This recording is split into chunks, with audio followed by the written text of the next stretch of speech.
Ok. Ujú. Sobre todo tu exposición, ¿no? Sí, la exposición. Bueno, y pues ya voy a dar comienzo a la exposición sobre Paul Feyerabend, que la lectura que voy a exponer yo es contra el método, y después Arturo Gudiño va a exponer el texto de cómo defender a la sociedad de la ciencia. Lo primero que quería aclararles es que siempre hay una confusión respecto a las ediciones de Contra el Método y Tratado contra el Método, porque hay varias versiones distintas de textos parecidos de Feyerabend. Entonces, para aclarar este punto, les cuento que en 1970 primero escribió un artículo largo que publicó y que se llamaba nada más Against Method. Y en correspondencia con Lakatos, después de escribir este artículo, se escribe con su amigo Lakatos y planean la publicación de un volumen que se va a llamar For and Against Method, donde Lakatos va a defender el racionalismo como un conjunto de reglas que sí nos llevan a que la ciencia sea más respetable, y Feyerabend iba a escribir la parte de contra el método. Y este plan tenían, pero en 1974 muere inesperadamente Lakatos. Feyerabend se queda bastante afectado por esto, y el libro, que se llama Contra el Método, se publica en 1975 en Londres, en una editorial que se llama New Left Books, y Paul Feyerabend en su autobiografía describe ese libro de 1975 de la siguiente manera. Against Method no es un libro, sino un collage. Contiene descripciones, análisis y argumentos que ya había publicado en 15 años anteriores, pero los acomodé en un orden adecuado, agregué transiciones entre las partes, modifiqué algunos pasajes que consideré moderados y los sustituí por otros más atrevidos. En inglés dice outrageous, ¿no? Porque le encanta La provocar. palabra. Ajá. Y llamé a todo este resultado anarquismo. Incluso ahí en su autobiografía él dice, me encanta choquear a la gente, como enfrentarla, ¿no? Claro. Y bueno, uno de los motivos para escribir este libro contra el método era liberar a las personas de la tiranía de los ofuscadores filosóficos y de esos conceptos abstractos como la verdad, la realidad, la objetividad, que han limitado las formas de ver y de estar en el mundo. Entonces, esto es como Paul Feyerabend presenta su libro. Y aquí pues ya voy a empezar a comentar también los reportes de Feyerabend que ustedes entregaron, siguiendo las preguntas guías que yo mandé. Y bueno, uno de los primeros errores es que muchos citaban a Paul Feyerabend en 1993. Entonces hay que ver cuáles son las fechas de la publicación de Contra el Método. Les digo, cuando es el ensayo largo es de 1970, cuando es la primera edición del libro es de 1975, y luego hay muchas reediciones. Y claro que para el paginado es importante decir si es de Alianza o de la editorial que ustedes estén citando, pero cuando en el texto ponen Paul Feyerabend entre paréntesis 1993, pues está mal. Estamos viendo un texto que es de Pero los yo tengo 70. entendido que sí se tiene que hacer así, ¿no? O sea, no necesariamente se tiene que poner la fecha del texto original. O sea, porque justamente Pues las referencias uno refiere a las referencias que uno está poniendo. Y si uno está citando una edición posterior, pues por eso se remite a eso. Bueno, yo lo he visto así en varios artículos, o sea que sé que el texto es anterior, pero se remiten a una edición más reciente. bueno, lo que yo les recomiendo es que se diga la fecha en la que el autor escribió el libro, y luego en tu bibliografía sí puedes aclarar cuál es la edición que estás utilizando. Incluso en muchas tesis recomendamos que pongan un slash, la fecha 1975 slash 1993, para que se entienda cuál es tu paginado. Pero por Exacto. ejemplo aquí es importante que veamos que primero se escribió Contra el Método y que el texto que nos va a exponer Arturo Gudiño sobre la sociedad y la educación es posterior. Y si no, no se entiende cuál es la evolución del autor. Feyerabend, como por ejemplo Putnam, son autores cuya evolución es muy importante. Les voy a contar al principio de su carrera qué pensaba Feyerabend para que vean cómo cambió. En su tesis doctoral escribió sobre los enunciados básicos, conoció personalmente a Wittgenstein y habló sobre la verdad de los enunciados básicos.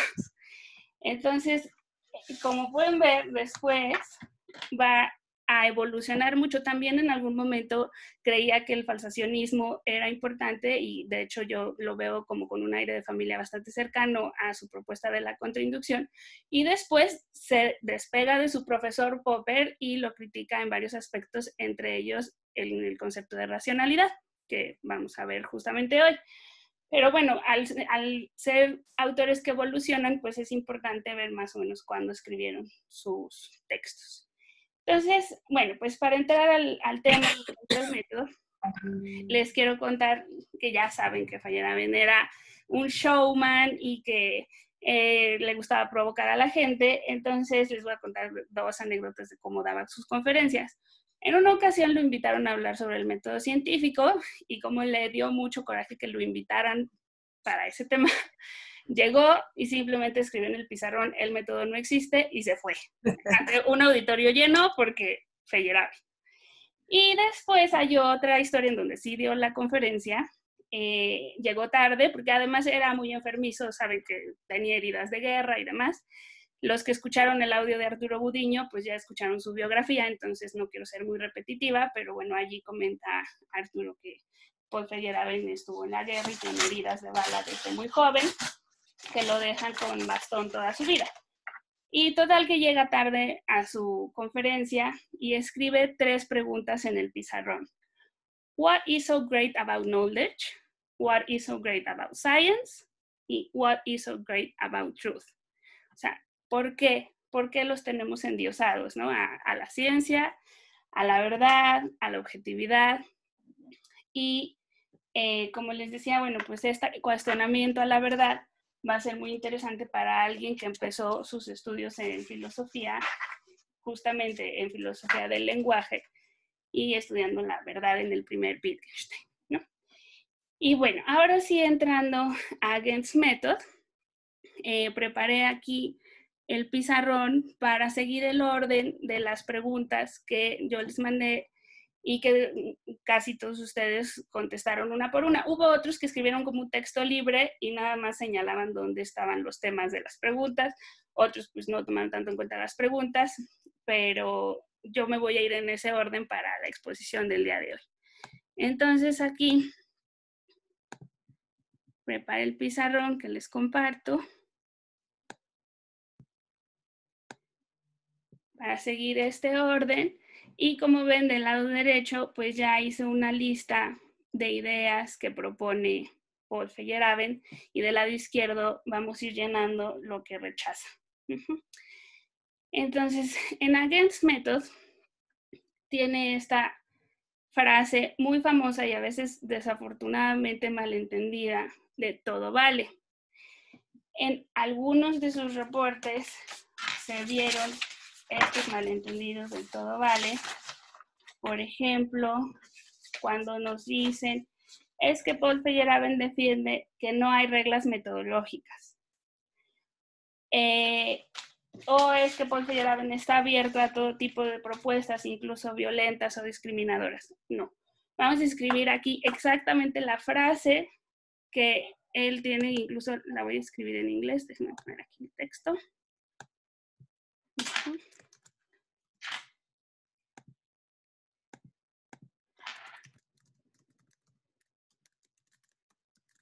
Todo vale es que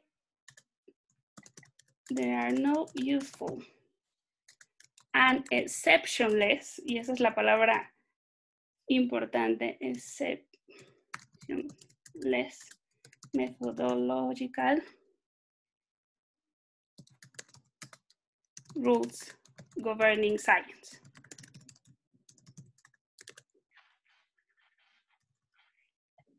Un poquito más grande. Entonces, esto es como lo que me gustaría que recordáramos, y muchos otros alumnos sí lo pusieron bien en su reporte. Recuerdo ahorita el de Patricio, el de Alberto, hay varios alumnos que sí se dieron cuenta de que lo que está señalando Feyerabend es que no hay un único conjunto de reglas que se repita para toda la historia de la ciencia, como veíamos que estaba intentando hacer Lakatos, y que seguramente si hubieran escrito el libro juntos, pues Lakatos hubiera defendido que sí había una idea de progreso, una idea de verdad, una idea, en fin, ¿no? O sea, como que Lakatos sí veía unas reglas generales que se debían cumplir o que se cumplían siempre. Y lo que hace Paul Feyerabend a estudiar la ciencia y la historia de la ciencia es que si escogemos cualquiera de estos métodos que defendían sus compañeros o profesores, como Popper, íbamos a encontrar un pasaje de la historia de la ciencia en donde no se cumplía.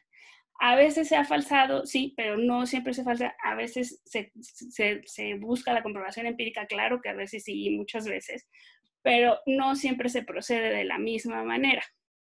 Entonces, por eso nos dice que no hay un conjunto de reglas en el que no podamos encontrar una excepción, un caso de la historia de la ciencia en donde no se haya procedido de esa manera.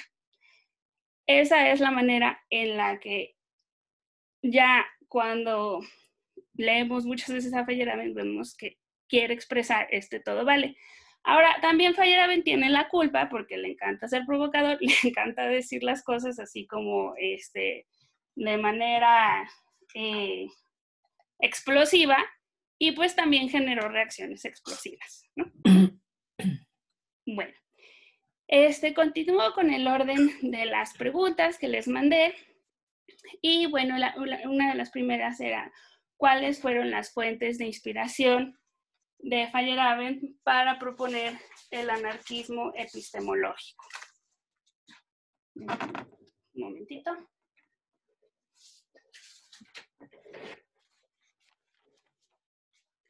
Entonces, algunos de ustedes dijeron que la fuente de inspiración de Feyerabend era la historia de la ciencia, que porque él había estudiado la historia y había leído la manera de trabajar de Galileo y que ahí se había inspirado. Esa respuesta es bastante correcta. Desde luego tenemos aquí a uno de los autores protagónicos del giro historicista, y claro que se inspira en la historia de la ciencia, y claro que se inspira muy especialmente en el personaje de Galileo, que era un Contreras, era famoso por poner en cuestión cosas que nadie cuestionaría, ¿no? El ejemplo que a mí más me gusta, pues es que Galileo dijo que la velocidad de la luz era finita, y en su época absolutamente todos están convencidos de que era infinita.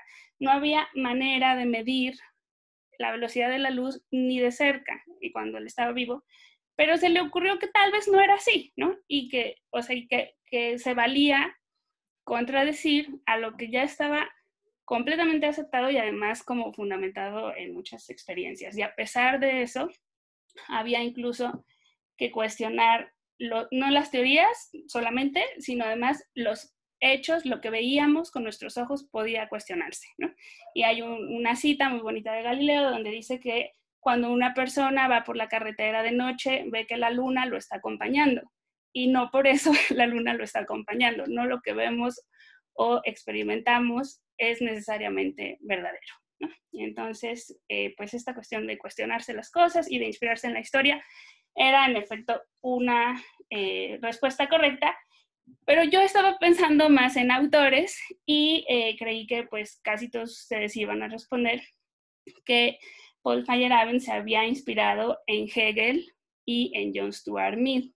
Algunos de ustedes sí lo dijeron. Entonces, voy a leerles algunas citas de estos autores para que veamos las coincidencias con Paul Feyerabend. De John Stuart Mill tengo estas citas de On Liberty, sobre la libertad, y nos dicen lo siguiente: dar total libertad a la naturaleza humana para extenderse en diversas direcciones conflictivas. La unidad de opinión no es deseable, salvo que resulte de una conciliación después de opiniones opuestas. La diversidad es un bien. Debe haber discusión para mostrar cómo tiene que interpretarse la experiencia. El pluralismo consiste en que ninguna opinión debe ser silenciada. Todas las opiniones y todas las posturas son bienvenidas. Y aquí algunos de ustedes comentaban así como de, bueno, pero es que Feyerabend le abre aquí la puerta a los creacionistas, le abre la puerta a los discriminadores. Y sí, es el peligro, y otro de los grandes peligros de la propuesta de Feyerabend es el relativismo, pero gracias a que existen estas personas que tienen ideas distintas, entonces se da la dialéctica y se da la argumentación y nos permite seguir construyendo conocimiento. Bueno, ahora voy a leer algunas citas de Hegel, que habla de la disolución de la dicotomía subjetividad-objetividad y nos permite comprender el mundo intelectual como un devenir, como una forma de producción.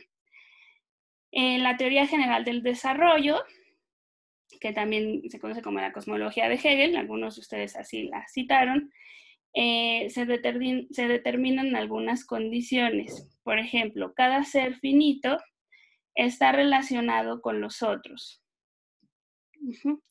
Cada objeto contiene información de la naturaleza y también contiene elementos que dicen lo que el objeto no es. El movimiento de los conceptos causado por el hecho de que cada objeto tiende a convertirse en lo que no es y todo lo finito puede moverse, ¿no? Entonces, bueno, lo que vemos aquí es un constante movimiento y en la dialéctica de Hegel, pues la importancia de los contrarios y de la discusión que a Feyerabend le va a parecer un motor imprescindible de la ciencia. Y bueno, pues ahora les leo unas frases de Feyerabend para que veamos como el parecido, ¿no? La estabilidad del conocimiento no puede ser garantizada. Creer en una aproximación a la verdad es una actitud tradicional, pero aquí defenderemos que cualquier estabilidad prolongada es más bien un fracaso. Entonces, me gusta poner estas citas juntas porque Hegel nos acaba de hablar de que todo está en movimiento, ¿no? Y Feyerabend dice, ya cuando algo lleva demasiado tiempo ahí, ya empieza a ser un fracaso. Empirismo científico. Bueno, como saben, también tiene otra obra que se llama Cómo ser un buen empirista y escribe mucho sobre cómo seguir siendo empirista. O sea, sí queremos basarnos en la experiencia, pero no queremos basarnos en estos valores, o no siempre, en estos valores de racionalidad, objetividad, verdad, ¿no? Entonces, como ya tengo aquí el pizarrón y los estoy haciendo que lo vean todo el tiempo, pues lo voy a usar y vamos a empezar a escribir en la parte de lo que rechaza, y los voy a poner así como la verdad, como si hubiera una única, el monismo metodológico, la racionalidad como si fuera una única, inmutable y siempre la misma en toda la historia, la objetividad, todas esas como con mayúscula, ¿no? Son las que está rechazando. Bueno, para terminar con la pregunta de las fuentes de inspiración, leo también las respuestas de otros alumnos. Por ejemplo, mencionaron pues obviamente a los anarquistas desde el punto de vista de las ciencias políticas, como Bakunin, que tiene ideas sobre la autonomía. Y por aquí tenía la de Alberto, ¿por qué?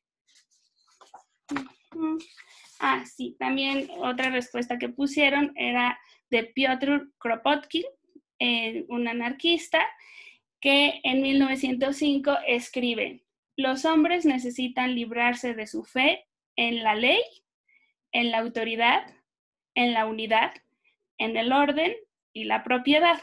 Esto es lo que nos está diciendo el anarquista. Luego Feyerabend se va como a deslindar del anarquismo desde el punto de vista político porque dice que a veces los anarquistas también se abrazan a su doctrina como cualquier otro usuario de una ideología que ya no la quiere soltar. Y eso es lo que Feyerabend siempre va a criticar.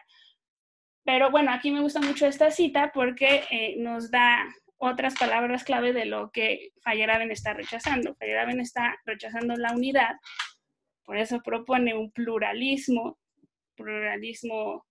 metodológico, teórico, y rechaza esto de orden, leyes, ¿no? Lo pongo pues porque son valores epistemológicos muy importantes para los epistemólogos anteriores al giro historicista. Bueno, entonces, con este término solo hubo una respuesta rara, pero al final, si tenemos tiempo, me gustaría que el alumno que lo puso nos comentara por qué. Dice que Feyerabend se inspiró en Einstein, porque Einstein apoyaba la polemización. Sí sé que Feyerabend estaba muy cerca de los fundadores de la mecánica cuántica, de Bohr, de Bohm. A Bohm, David Bohm lo conoció en persona y fue una gran influencia para él. Yo creo que también de este ambiente que se daba en la física de inicios del siglo XX es que Feyerabend puede proponer su tolerancia a las contradicciones y a la diversidad de propuestas. Entonces, no me extraña que alguien mencione a Einstein, pero si tienen el dato, pues me gustaría saberlo. Bueno, entonces, déjenme ver, ya voy a quitar un poquito el pizarrón, porque si no, no puedo ver si alguien pide la palabra, entonces quiero estar atenta a las dos cosas. Entonces, paso a la segunda pregunta, que es sobre la contrainducción. Esta parte casi todos la tuvieron bien, pero prácticamente todos pues reportaron que la contrainducción consiste en esta propuesta de Feyerabend de no solamente seguir acumulando casos favorables, sino también buscar propuestas que contradigan a la hegemónica. Yo veo aquí una inspiración en su profesor Karl Popper, que con el falsacionismo está proponiendo que siempre tiene que haber una instancia falsadora, un hecho que pueda contradecir a la teoría para que podamos ir probando y avanzando en las teorías científicas y avanzando en la ciencia. Entonces, Paul Feyerabend propone la contrainducción y prácticamente todos pues la reconstruyeron de la manera correcta.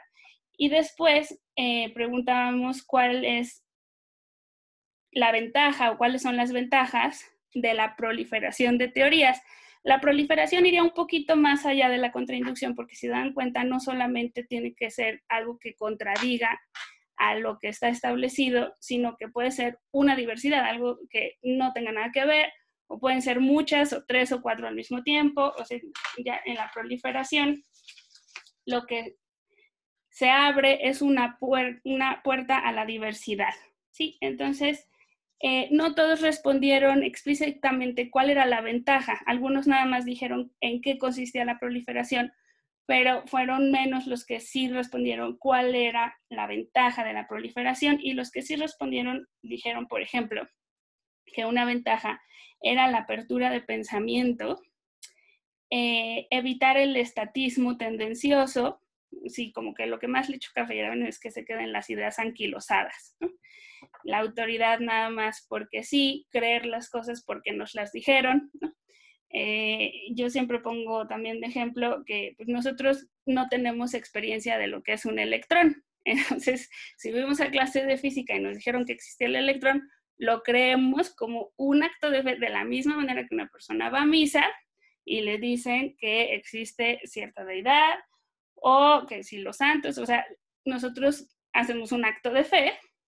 Y bueno, este tipo de cosas en las que Feyerabend, este tipo de afirmaciones en las que Feyerabend equipara la cultura científica como cualquier otra forma de cultura religiosa o política, pues ha sido, por supuesto, de lo más polémico, ¿no? Bueno, voy a seguir con las ventajas de la proliferación.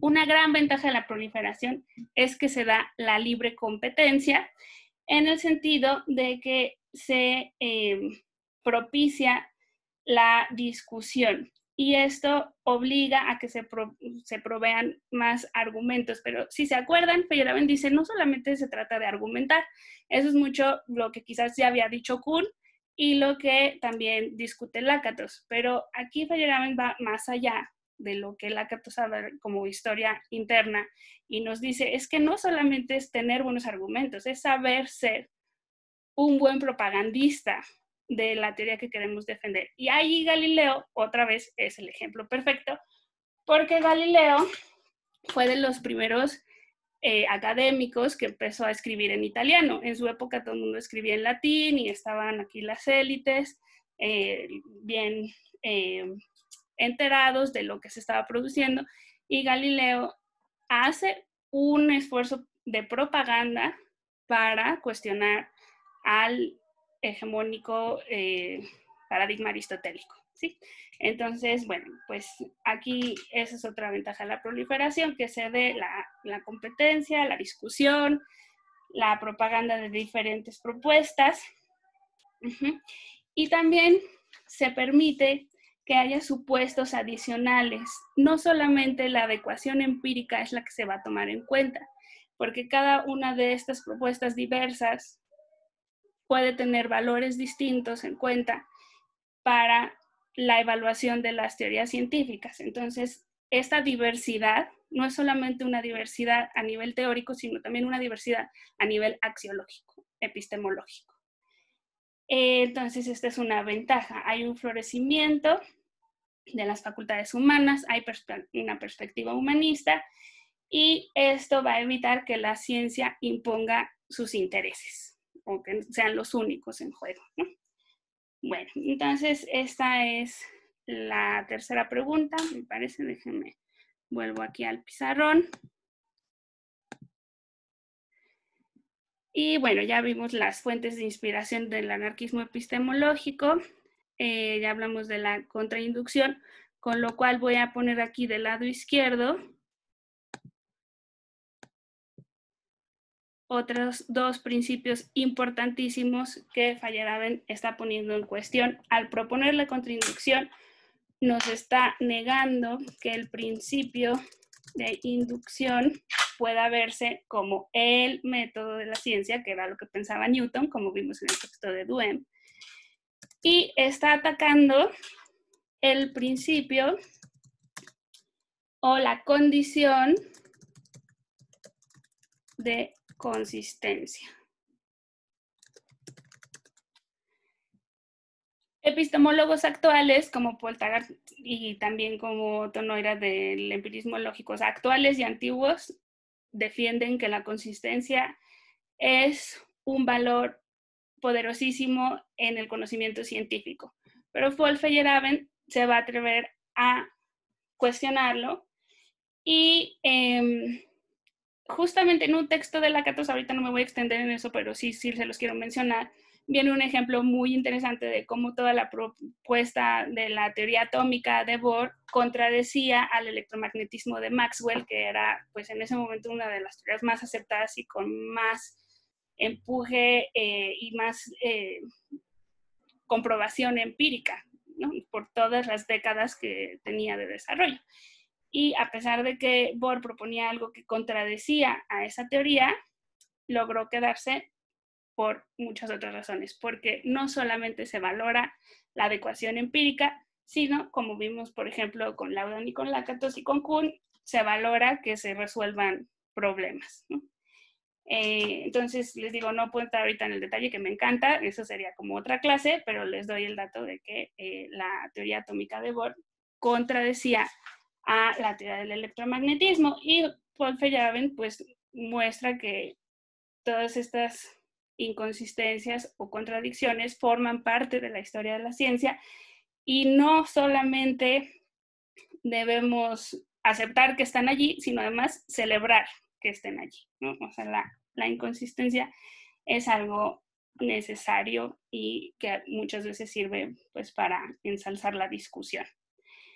Bueno, entonces ya pasamos por la proliferación, por la contrainducción y por eso puse hasta aquí abajo de la lista de las ideas que propone Feyerabend que él acepta que haya contradicciones en la ciencia. Y hablando de contradicciones, pues paso ya a la cuarta pregunta, que era si se estaba contradiciendo el propio Feyerabend. ¿Por qué? Pues porque primero nos dijo así como no hay un método único, y después él nos dice, oigan, pero hay que conducirnos en la ciencia de esta manera, O, para decirlo de una manera más descriptiva y menos normativa, podemos ver a lo largo de la historia de la ciencia que se han dado contradicciones.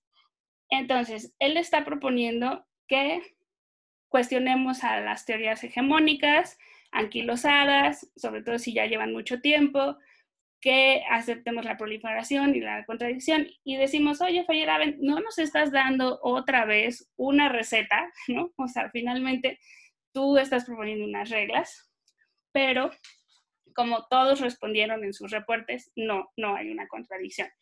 ¿Por qué? Porque Paul Feyerabend está abierto a que lleguen otras propuestas epistemológicas. Incluso él dice, bueno, esto es lo que yo pensé, a esto le llamé anarquismo epistemológico y lo pongo sobre la mesa. Pero si llega otro epistemólogo que tiene otra propuesta y que desbanca el anarquismo epistemológico, yo estoy dispuesto a abandonarlo.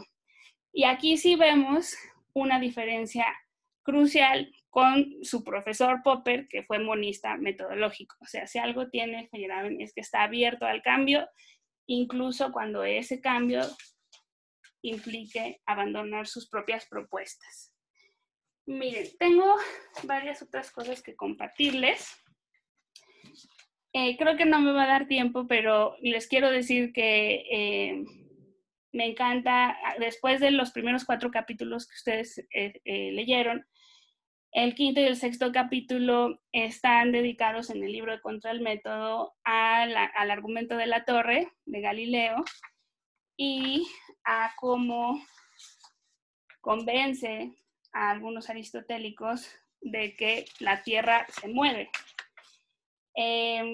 Como ya faltan 10 minutitos para las 12, no voy a entrar en detalle, pero sí me dio mucho gusto encontrar algunos de sus reportes en donde fueron un poquito más allá y leyeron este argumento de la torre. Y es una vez más un ejemplo de Feyerabend donde muestra que Galileo era capaz de cuestionar lo que parecía incuestionable. Ninguno de nosotros sentimos cómo se mueve la Tierra, pero Galileo estaba convencido de que se movía.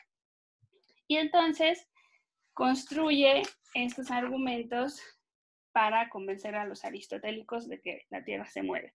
Y después en el capítulo 6, un poco ya nada más para que tengan idea de qué viene después en el libro, en el capítulo 6 habla Paul Feyerabend sobre las interpretaciones naturales. Este capítulo es una crítica a Francis Bacon, que probablemente los que estudiaron filosofía ya conocen muy bien la teoría de los ídolos, en donde Francis Bacon nos dice que tenemos prejuicios y que estos prejuicios pueden venir de nuestra educación, de nuestra religión, de nuestras propias experiencias y que tenemos que aprender a despojarnos de ellos, como decía Claude Bernard en el texto de Duhem, tenemos que despojarnos de los prejuicios para construir un conocimiento aceptable y verdadero. Y lo que le dice Paul Feyerabend a Francis Bacon en el 6º capítulo de su libro es que el método tiene graves inconvenientes. Es más, es imposible despojarnos de estas interpretaciones con las que empezamos a tener experiencias. Las interpretaciones naturales, así se llama el capítulo, que Bacon considera, no son algo que se añade al campo de sensaciones que ya existe previamente, sino que son instrumentos para construir ese campo de experiencias. Francis Bacon sugiere eliminar todas las interpretaciones naturales y habréis eliminado la capacidad como de confundirse. Pero para Feyerabend esto es imposible. Es, para que lo digamos en los términos del curso, en este 6º capítulo, Paul Feyerabend nos está dando su versión de la carga teórica de la observación. Y la frase es la siguiente. Una persona que hiciese frente a un campo perceptual sin disponer de ninguna interpretación natural se encontraría completamente desorientada. No podría siquiera dar comienzo a la empresa científica. ¿Sí? Entonces, esto es lo que viene en el capítulo 6. Y ya para terminar mi exposición, les leo unas citas de las páginas 103 y 105, que ya es como el capítulo 10, pero me puse a leerlo anoche porque este capítulo dice regresemos a la racionalidad y nuestro curso es sobre racionalidad. Y además esto me permite comparar un poquito a Paul Feyerabend con autores como Lakatos y Popper, que nosotros leímos las semanas anteriores y que en sus reportes varios de ustedes también hicieron comentarios comparativos. Entonces, les voy a leer un par de párrafos de este capítulo sobre la racionalidad en Feyerabend. Dice, nuestra presente investigación no es acerca de si hay límites a la razón. La cuestión es dónde están situados estos límites. ¿Están fuera de las ciencias, de modo que la ciencia misma permanece completamente racional? ¿O son los cambios irracionales una parte esencial incluso de la empresa más racional inventada por el hombre?